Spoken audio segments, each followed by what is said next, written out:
The letter showed up on a Wednesday morning, wedged between a water bill and a pizza coupon. I almost didn't open it, but something about the return address stopped me. County Recorder's Office. I stood at my kitchen counter and read it 3 times. Then a fourth, a mechanic's lien, filed against my property by a contractor I had fired 2 weeks ago. My hands weren't shaking. I wish they were. That would have felt normal. Instead, I just went completely still. Travis had done it. He'd actually done it. He thought he could use the legal system like a weapon. File a lien, freeze my ability to sell or refinance, and watch me panic. What Travis didn't know, what he couldn't have known, was that the night before I fired him, I had made him sign a document. One document.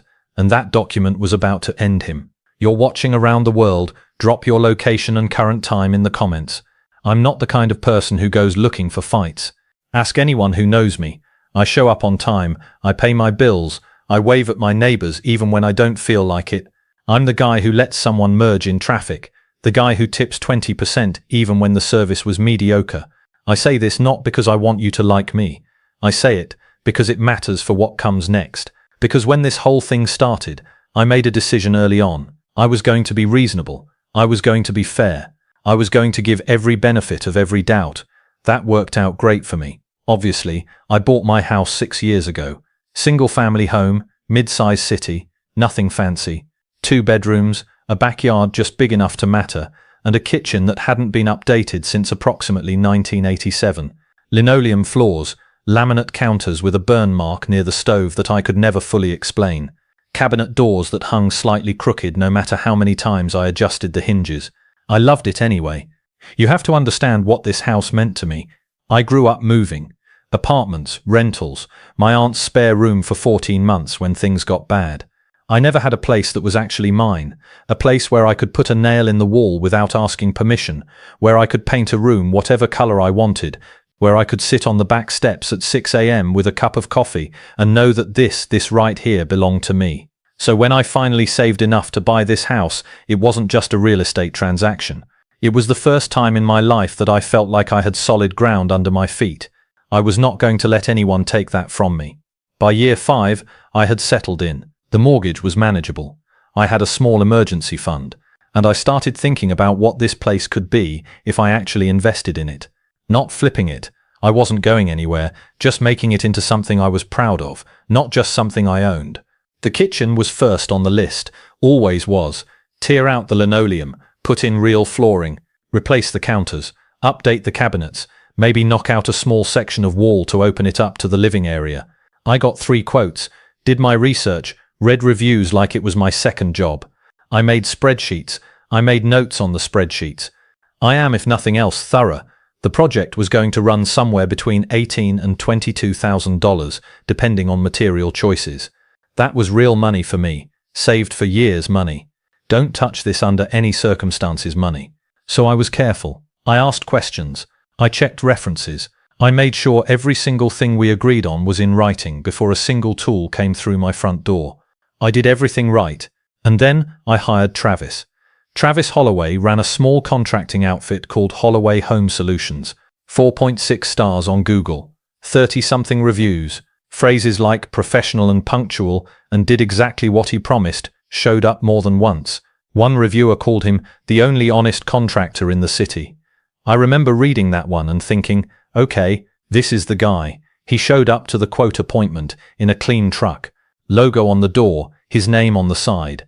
He wore a collared shirt, which I know sounds like a low bar, but you'd be surprised how many contractors show up to a first meeting looking like they just rolled out from under a car.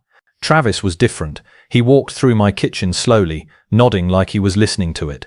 Took measurements, asked about my timeline, my priorities, whether I was attached to any of the existing layout. He had an opinion about the wall I wanted to knock out, said he'd seen that done wrong 100 times, and if I was going to do it, he wanted to make sure we did it right. I liked that. I liked that he pushed back a little. His quote came in at $19,400. Right in the middle of my range. We negotiated briefly, not aggressively, just professionally, and landed at $18,800 with a clear payment schedule. 30% up front, 30% at the midpoint milestone, the final 40% upon completion. I had my lawyer friend, Guy I'd known since college. Does mostly real estate and contract work. Look over the agreement before I signed. He flagged a couple of vague clauses. We got them tightened, and then I signed. Everything was clean. Everything was documented. Travis started on a Monday. The first week went fine. Demo went smoothly. Flooring came out clean. The bones of the kitchen looked good. Travis texted me updates, sent photos, answered my questions within the hour. I thought I had gotten lucky. Then, somewhere in week 2, things started to shift. Nothing dramatic at first, just small things that I filed away in the back of my mind without fully registering what I was collecting. Travis started showing up later. Not by hours, by enough. 11 instead of 9. Noon instead of 10. When I mentioned it, he said his other crew had run into a problem and he'd had to redirect some people. Made sense. I let it go. The workers changed. First it was a 2-man crew I recognized from day one. Then one of them was replaced by someone new. Then both of them were replaced by 2 completely different people. I asked Travis about it, casually, not accusatorially. He shrugged it off, said he had multiple projects running and rotated his guys based on skill sets needed. I let that go too. Then there was the materials question. I had specifically chosen a mid-range flooring brand we had discussed in detail during the quote process. One afternoon I came home and noticed the boxes stacked along the wall looked different. Different brand. I checked the product. It was a lower grade than what we had agreed on. I brought it up. Travis told me my original choice had a supply issue, and this was the equivalent replacement. When I asked to see documentation of that, an email from the supplier, anything, he told me he didn't keep that kind of paperwork. I felt something shift in my chest. Not panic, just attention. The kind of attention you pay when something doesn't quite add up, but you can't yet say exactly why. I told myself I was being paranoid. The reviews were good. The contract was solid. Travis had seemed so professional on day one. Every review said he was reliable. I would learn soon enough that those reviews were about a version of Travis Holloway that no longer existed, if he ever had. Week 3 started on a Thursday. I remember because I had taken a half day from work to be home when Travis arrived. I wanted to see the progress in person. The flooring should have been mostly laid by that point, and we were supposed to be talking about cabinet installation timelines. Travis showed up at 12:40. I didn't say anything about the time. What I saw when I walked into the kitchen stopped me at the doorway. The flooring, the wrong flooring, the brand we had already argued about, was laid, but it wasn't right. There was a gap along the far wall, maybe a 1/4 inch, inconsistent in places and wider in others. The transition strip near the dining area was crooked, and in the corner by the back door 2 planks were visibly misaligned, one riding up slightly over the other like they hadn't been properly acclimated before installation. I pulled out my phone and took photos, quietly, without making it a moment. Then I turned to Travis and asked him, as calmly as I could manage, what had happened there. He looked at the floor, then he looked at me. Then he said, and I am not exaggerating, that's within industry tolerance. I asked him to show me where in our contract it defined industry tolerance for visible flooring gaps. He didn't answer that. Instead, he pivoted, smoothly, like he'd done it before, and started talking about the cabinets. Said he'd found a better supplier, better product, and the price difference was going to be about $2,000 more than what we had contracted. Materials costs, he said. Everything was up right now. You know how it is. I did not know how it was, and I told him so. He shifted his weight, crossed his arms, and for the first time I saw the version of Travis that had been hiding behind the collared shirt and the clean truck. His voice didn't get louder exactly. It got flatter, harder. He told me that if I wanted quality work, I needed to understand that quality cost money. He told me that contractors who charged less were cutting corners I couldn't even see yet. He told me, and I want you to hear this clearly, he told me that I should be grateful he was still on this job. Grateful. I let the silence sit for a moment. Then I told him I wanted an itemized breakdown of every material cost from the start of the project to present. Receipts, supplier invoices, everything. I wanted it in writing within 48 hours. Travis laughed. Not a real laugh, the kind that's meant to make you feel small. He told me he didn't answer to his clients like an employee. He told me he was a business owner, and I had hired him to do a job, not to babysit me through every purchasing decision. I said nothing. I just looked at him. He left 20 minutes later. His crew left with him. That night I sat at my kitchen counter, The old one, the one with the burn mark, because the new one hadn't been installed yet, and I went through everything. Every text, every email, every photo I had taken since day one. I made a folder on my laptop. I labeled it simply Travis. I called my lawyer friend that same night, laid out everything. The flooring quality, the material switch, the refusal to provide receipts, the attitude shift. He listened without interrupting. When I finished, he was quiet for a moment. Then he said, "Don't pay him another dollar until you have documentation, and start thinking about whether you want to finish this with him or cut it clean." I already knew the answer. I think I'd known it since the moment Travis told me I should be grateful. But I wasn't ready to act yet. I wanted to give it one more chance, not for Travis's sake but for mine. I needed to know that when this was over, I had done everything a reasonable person could do. So the next morning, I sent Travis a formal email. Documented, time-stamped, professional. I outlined my concerns about the flooring installation quality. I requested the itemized material costs in writing. I noted that no additional payments would be made until these items were addressed. And I told him I expected a response within 48 hours. He responded in 6 minutes. The email was 4 sentences long. He told me my concerns were unfounded. He told me the flooring met standards. He told me if I withheld payment, I would face consequences. And he told me he'd be back on site Monday and he expected things to go more smoothly. Consequences. I read that word 3 times. I forwarded the email to my lawyer friend with one line, "I think we're done here." He replied with 2 words, "Do it." I spent the weekend preparing. Not emotionally, I was already past that. Practically, every document organized, every communication logged, everything my lawyer friend had told me to do, done. And on Sunday night I asked Travis to come by Monday morning. Not to continue the project, to sign something. Monday morning, Travis showed up on time. First time in 2 weeks. I noticed that. People who sense something is coming tend to suddenly remember their punctuality. He knocked at 8:59, which told me everything I needed to know about how seriously he was taking my email. I opened the door. He walked in like he owned the place, and I mean that in the most literal sense of the attitude. Hands in his pockets, chin up, the kind of body language that says, "I'm doing you a favor just by being here." I offered him coffee. He declined. We sat at the dining table. I had 2 things in front of me. One was a printed termination letter, formal, specific, referencing the contract clauses he had violated, the flooring discrepancies, the refusal to provide material documentation, and the threatening language in his email. My lawyer friend had reviewed it the night before and signed off on every word.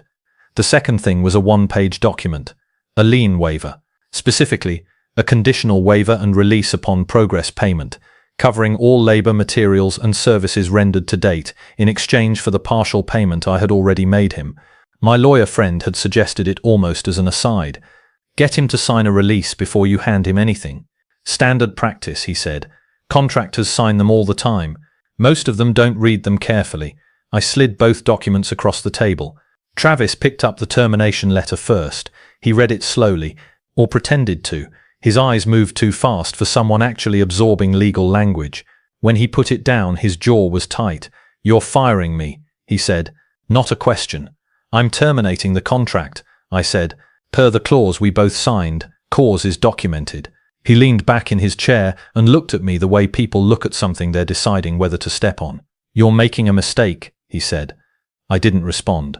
"You know what finishing this kitchen is going to cost you with someone else?" He shook his head slowly.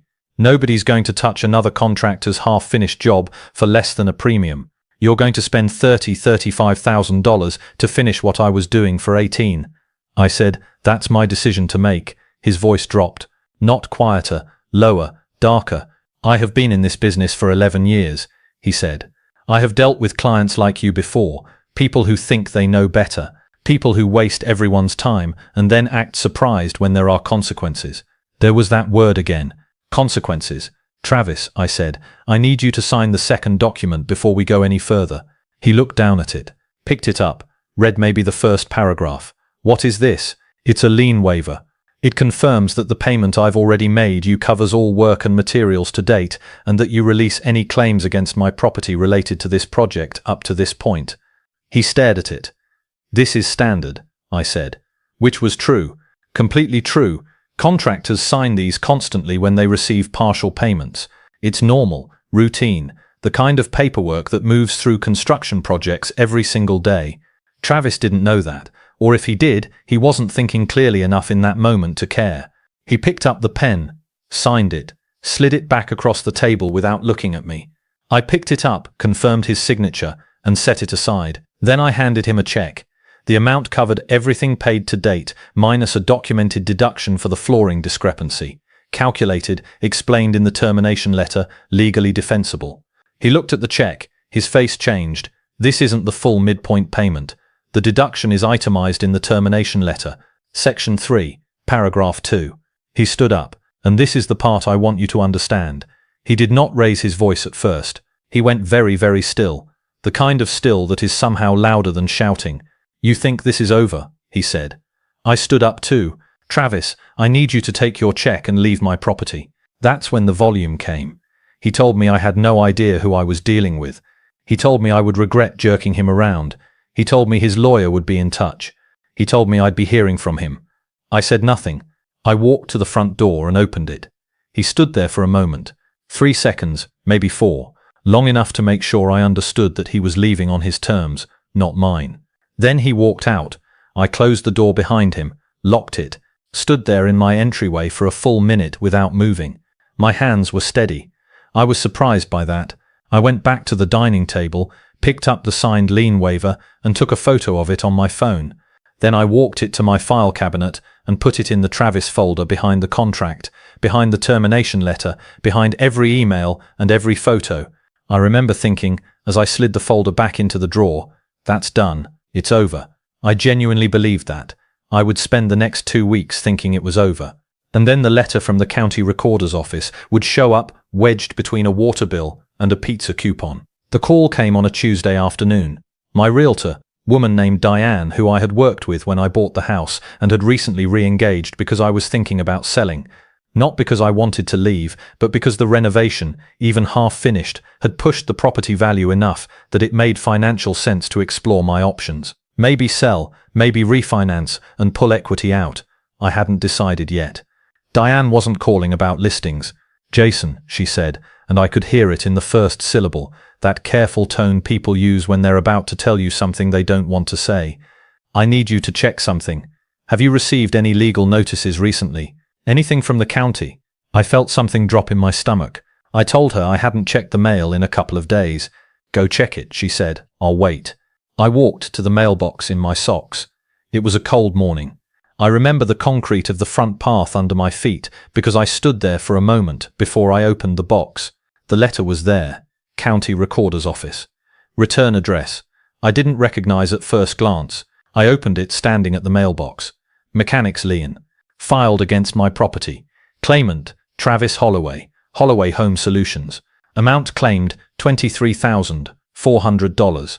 I went back inside and told Diane what it said. She was quiet for a moment. Then, "Okay, don't panic, but you need to call a lawyer today." I already had one in mind. Let me explain what a mechanic's lien actually is, because before this happened to me, I only vaguely knew it existed.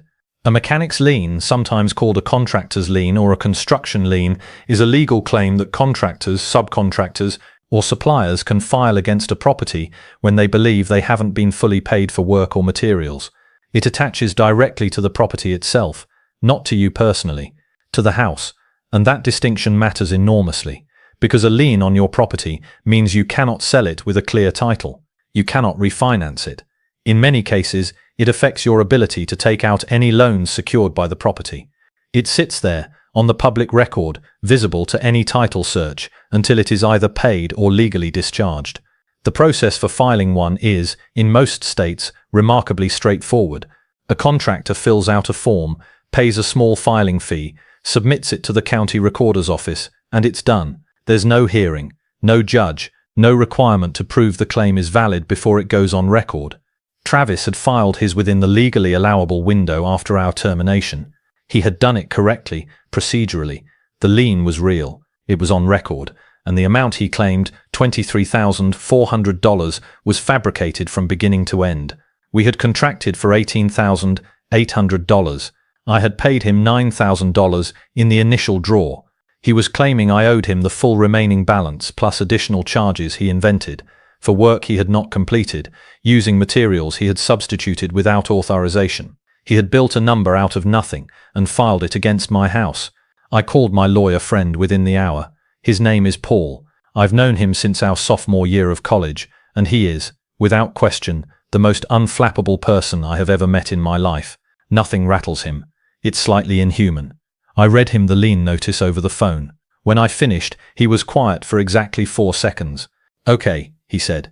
"2 questions. First, do you still have that lien waiver we had him sign? Filed and photographed?"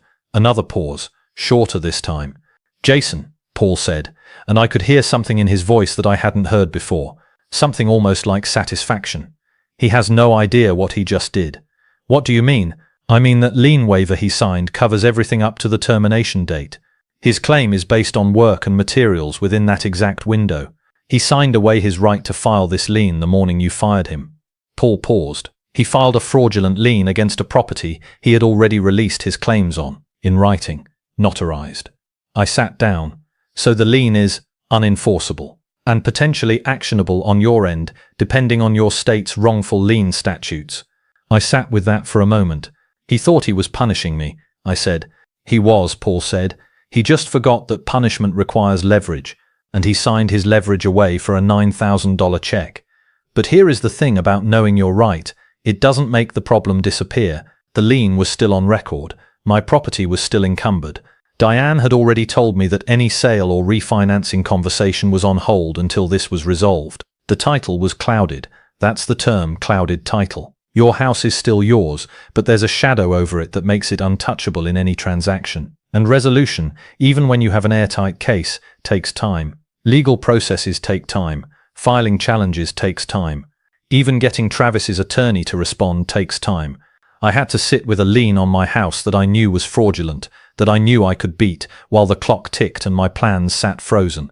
And Travis knew that. He had known it when he filed. He wasn't trying to win in court. He was trying to make the process so painful, so disruptive, so expensive in time and stress that I would eventually call him and offer to settle. Pay him something, anything, just to make it go away. That's what a retaliatory lien is at its core. It's not a legal argument. It's a pressure campaign dressed up in legal paperwork. Paul explained it to me the same afternoon. "He's betting you don't have the stomach for a fight," Paul said. "A lot of people don't. They pay $2,000–3,000 just to clear the thing and move on with their lives." I asked him what our chances were if we fought it. He didn't hesitate. "With that waiver, 100%. The only question is how long it takes him to figure out he's already lost." I told Paul to do whatever he needed to do, and then I waited. And I did not call Travis. I did not respond to the one text he sent me 3 days after the lien appeared, a text that said simply, "Ready to talk settlement." I didn't even open it for 6 hours. When I did, I screenshot it, added it to the folder, and went to bed. Let me take you back to the Sunday night before I fired Travis. It was around 9:30. I was sitting at my dining table with my laptop open and the Travis folder spread out next to me, printed emails, the original contract, every photo I had taken of the flooring issues. Paul was on the phone with me, walking me through the termination process step by step. We had covered the termination letter. We had covered the check amount and the documented deduction. We had covered what to say, what not to say, and how to handle it if Travis became aggressive. Then Paul said, almost as an afterthought, the kind of thing he throws in at the end of a conversation like it's minor, even when it isn't. "Get him to sign a lien waiver before he leaves." I asked him what that was. He explained it the way Paul explains everything, quickly, cleanly, no unnecessary words. A lien waiver is a document in which a contractor acknowledges receipt of payment and releases any claims against your property related to the work covered by that payment. There are different types: conditional, unconditional, partial, final. What I needed, Paul said, was a conditional waiver and release upon progress payment. It would cover all labor, services, and materials provided up to the termination date in exchange for the payment I was handing him. "Will he sign it?" I asked. "Probably," Paul said. "Contractors sign these constantly. It's standard practice in construction. Most of them don't think twice about it, especially when they're getting a check at the same time. And if he refuses, then you don't hand him the check and we figure out next steps. But I don't think he'll refuse. He'll be focused on the termination, on the money, on whatever argument he's planning to have with you. The waiver will look like routine paperwork. Paul sent me a template that night. I filled in the relevant details: project address, payment amount, date, scope of work covered. I had it notarized the following morning at a UPS store 2 miles from my house, 30 minutes before Travis arrived. Total cost of notarization, $14. Here is what I want you to understand about that document. It was 1 page, single-sided. The language was formal but not complicated, clear enough that anyone who actually read it would understand exactly what they were signing away. It stated, in plain terms, that Travis Holloway, doing business as Holloway Home Solutions, acknowledged receipt of $9,000 as progress payment for work performed at my property, and that in consideration of said payment, he waived and released any and all claims, liens or rights to lien against the property arising from labor, services, equipment, or materials furnished through the date of signing. Any and all claims, through the date of signing, which was the morning I fired him, which covered the exact window that his fraudulent lien was based on. Travis had sat at my dining table, picked up that document, glanced at the first paragraph, and signed his name. I have replayed that moment many times since, tried to understand what he was thinking, or more accurately, what he wasn't thinking. My best guess is that he was too angry to read carefully, too focused on the termination letter, on the check amount, on the argument he was already composing in his head for whatever came next. The waiver looked like paperwork, routine, forgettable. He signed it in under 30 seconds. When I told Paul that the waiver was signed, notarized and filed on that Tuesday afternoon after the lien notice arrived, he went quiet in that particular way of his. Then he said, "Send me a photo right now." I sent it. His response came back in 4 minutes. 3 words. "He's done, Jason." I stared at my phone for a moment. Then I called him back. "Walk me through it," I said. "I need to hear it out loud." Paul took a breath. I could hear him settling in. "Travis filed a mechanic's lien claiming you owe him for work and materials performed during the project," he said. "His entire claim is based on that period from start to termination. But on the morning of termination, before you handed him a single dollar, he signed a document releasing all claims against your property arising from that exact period. So his lien is based on claims he had already legally released. He waived his right to file this lien the moment he signed that document, which means the lien isn't just beatable, it's fraudulent. He filed a lien claiming rights he had already surrendered in writing." I let that sit. "In some states," Paul continued, "filing a fraudulent or wrongful lien carries penalties. We're talking potential liability on his end, attorney's fees, damages, sometimes statutory penalties on top of that. He didn't just lose his leverage, he handed you a potential counterclaim." "I don't want to sue him," I said. "I just want the lien off my house." "That," Paul said, "is the easy part. I have thought a lot about why Travis signed that waiver without reading it carefully. Part of it was arrogance. Travis was the kind of man who believed that he was always the smartest person in whatever room he was standing in. He had spent 11 years, his words, dealing with clients. He thought he knew how this worked. He thought he knew how I worked. He had already written the next chapter in his head before he sat down at my table that Monday morning. He knew he was getting fired. He knew he was getting a reduced check. And he had already decided, somewhere before he knocked on my door, that the lien was his response. His move, his way of making sure that I paid, one way or another. He was so focused on what he was going to do to me that he didn't notice what he was doing to himself. That 1-page document, $14 to notarize, sent to me as a template by a friend, filled out on a Sunday night at my dining table, was the thing that ended him. Not a lawyer, not a judge, not a courtroom, 1 piece of paper, and 30 seconds of arrogance. Paul filed the challenge the following Monday.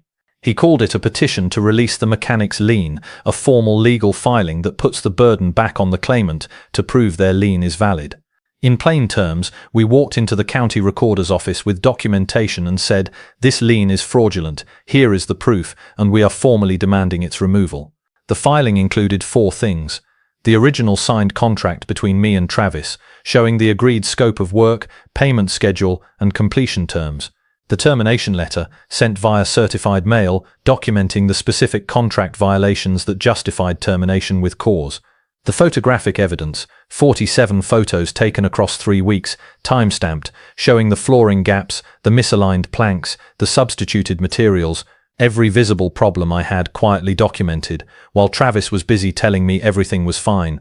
And the lien waiver, signed, notarized, dated the morning of termination. Paul submitted everything as a single package, clean, organized, indexed. The kind of filing that tells whoever reads it exactly what happened and exactly why the opposing claim cannot stand. I asked Paul how long this would take. He said it depended on whether Travis fought it or folded. Travis fought it. He hired an attorney within the week, guy named Shepard, according to the paperwork, a small firm that did a mix of construction law and general litigation. Paul knew of him, said he was competent, not exceptional, the kind of attorney who was good enough to tell a client when they had no case, but also the kind who billed hours regardless. Shepard filed a response on Travis's behalf, maintaining that the lien was valid, and the waiver was either improperly executed or did not cover the scope of claims Travis was asserting. Paul read it and called me. He's stalling, Paul said. Shepard knows what that waiver says. He's buying time and billing his client for the privilege. How much time? I asked. Not much. The waiver is airtight. There's no legitimate argument against it. Shepard knows that. He's going to advise Travis to drop this. The only question is how long Travis takes to listen. In the meantime, we kept building. Paul pulled Travis's filing history with the county recorder's office. What he found was not surprising, but it was useful. Travis had filed mechanics liens before, 3 of them in the past 4 years, against 3 different property owners. 2 had been settled, meaning the homeowners had paid something just to clear their titles and move on. 1 had been challenged and eventually withdrawn by Travis before it reached a hearing. He had done this before, multiple times. It was a pattern, not a reaction. Travis didn't file that lien because he was angry. He filed it because it had worked before, because he had learned, over years of doing this, that most people would rather write a check than fight, that the process itself, the clouded title, the frozen transactions, the attorney fees, the waiting, was painful enough that settlement was easier than truth. I added Paul's findings to the folder. On a Wednesday evening, 11 days after Paul filed our challenge, my phone rang. Travis. I stared at the screen for 4 rings. Then I declined the call and immediately texted Paul. Travis just called me directly. Didn't answer. What do I do? Paul responded in 2 minutes. Nothing. Don't call back. Don't text back. If he calls again, decline and document. Let me know if he leaves a voicemail. He called again 7 minutes later. I declined again. Then he left a voicemail. I want to read you what he said, not word for word but close enough that you understand the tone. He said he thought we had gotten off on the wrong foot. He said he had been thinking about the situation and he believed there was a reasonable middle ground. He said he wasn't looking to drag this out, that he was a businessman, that businessmen solve problems. He said if I called him back we could probably work something out, something fair for both of us. His voice was completely calm, almost warm. It was the most frightening version of Travis I had encountered. Not the man who went still and flat at my dining table. Not the man who told me I should be grateful. This version, the reasonable version, the let's work it out version, was somehow worse, because it meant he had recalibrated. He had decided the aggression wasn't working and switched tactics without missing a beat. I forwarded the voicemail to Paul with 1 line. Documented. Paul replied, good, don't engage. I didn't. 3 days after the voicemail, Paul called me in the afternoon. I could hear it in his voice before he said a word. That particular quality of controlled satisfaction that Paul reserves for moments when something has gone exactly as he predicted. Shepard called me this morning. Paul said. I sat down. And he reviewed the full evidence package, specifically the waiver. Paul paused. He's advising Travis to withdraw. I exhaled slowly. Travis is pushing back apparently, doesn't want to drop it. But Shepard is a professional. He's not going to take this to a hearing when the opposing evidence includes a signed, notarized lien waiver that directly invalidates his client's claim. That's not a case. That's a loss with extra steps. So what happens now? Shepard files a withdrawal. Lien gets released from the record. Your title clears. Another pause. Travis is going to have to pay his own attorney fees on top of everything else. Guy spent money to have a lawyer tell him he had already lost before he started. I didn't say anything for a moment. How long until it's official? I asked. Few days, maybe a week. County processing times. I asked Paul what I owed him. He told me not to worry about it. We'd figure it out. He always says that. I always pay him anyway, because I am not the kind of person who lets something like this go unacknowledged. I want to tell you something about those 11 days between Paul's filing and Shepard's